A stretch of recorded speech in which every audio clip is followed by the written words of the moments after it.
ലോക്സഭാ തെരഞ്ഞെടുപ്പ് മുന്നൊരുക്കങ്ങൾ സജീവമാക്കി കോൺഗ്രസ്. വിവിധ സംസ്ഥാനങ്ങളുടെ നേതൃതലത്തിൽ അഴിച്ചുപണി. ഡൽഹിയിൽ നടന്ന കോൺഗ്രസ് ദേശീയ സഖ്യസമിതി യോഗത്തിലാണ് തീരുമാനം. 12 ജനറൽ സെക്രട്ടറിമാർക്ക് പുറമെ 11 സംസ്ഥാന ഭാരവാഹികളെയും നിയമിച്ചിട്ടുണ്ട്.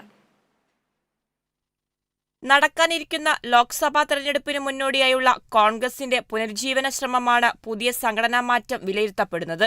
മല്ലികാർജ്ജുൻ ഖാർഗെ AICC അധ്യക്ഷ സ്ഥാനം ഏറ്റെടുത്തതിനു ശേഷം പുതിയ വർക്കിംഗ് കമ്മിറ്റിയെ പ്രഖ്യാപിച്ചിരുന്നു.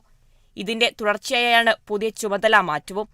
ജനറൽ സെക്രട്ടറി സ്ഥാനത്ത് തുടരുന്ന പ്രിയങ്ക ഗാന്ധിയെ ഉത്തർപ്രദേശിന്റെ ചുമതലയിൽ നിന്ന് ഒഴിവാക്കുകയും അവിനാശ് പാണ്ഡെയെ പകരം നിയമിക്കുകയും ചെയ്തു. സച്ചിൻ പൈലറ്റിനെ ഛത്തീസ്ഗഡിലെ ചുമതലയുള്ള ജനറൽ സെക്രട്ടറിയായി നിയമിച്ചു. മുതിർന്ന നേതാവ് മുകുൾ വാസ്നിക്കിന് ഗുജറാത്തിന്റെ ചുമതലയും രൺദീപ് സിംഗ് സുർജേവാലയ്ക്ക് കർണാടകയുടെ ചുമതലയും നൽകി. വർക്കിംഗ് കമ്മിറ്റിയിലെ സ്ഥിരം ക്ഷണിതാവായ രമേശ് ചെന്നിത്തലയ്ക്ക് മഹാരാഷ്ട്രയുടെ ചുമതല നൽകിയതും കേരളത്തിന്റെ ചുമതലയിൽ നിന്ന് താരിഖ് അൻവറിനെ മാറ്റിയതും ലോക്സഭാ തെരഞ്ഞെടുപ്പ് ലക്ഷ്യമിട്ടുകൊണ്ടുള്ള നീക്കങ്ങളാണ്.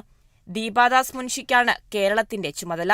സംഘടനയുടെ ദേശീയ ജനറൽ സെക്രട്ടറി സ്ഥാനത്ത് KC വേണുഗോപാലും ട്രഷററായി മുതിർന്ന നേതാവ് അജയ് മാക്കലും തുടരും. National desk, Kerala vision news.